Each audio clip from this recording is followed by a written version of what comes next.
My name's Mark Burnell and I'm here today to talk to you about bit size and bit fit and comfort for your horse. And I've got Lucy helping me here. Lucy's a show pony. Now the important thing with your bit is firstly it must fit. It not only should be the right size, but the bridle should be adjusted appropriately. The rule of thumb is that when you pull down on your bit, there shouldn't be a gap between where the bit sits and the crease of the lip, which that's fairly accurate there. And when you let it go, there should be one little dimple, one fold of skin behind the bit. So this bit is fairly much at the correct fit with this bridle today. As you can see, it's a new bridle, and over time this bridle will stretch, so all these adjustments that we make today will change.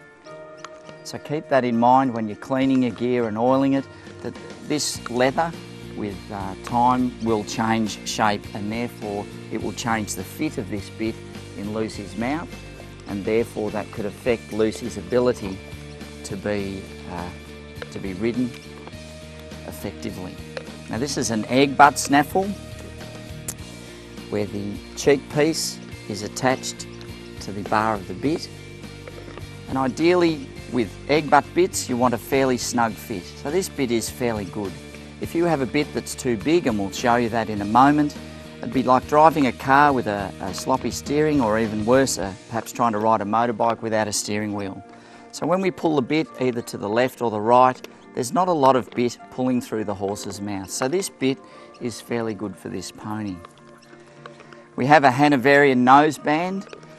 The rule of thumb is that your noseband, or the cavesson, which is the larger piece of the noseband, should be 2 fingers down from the crest of this facial bone here.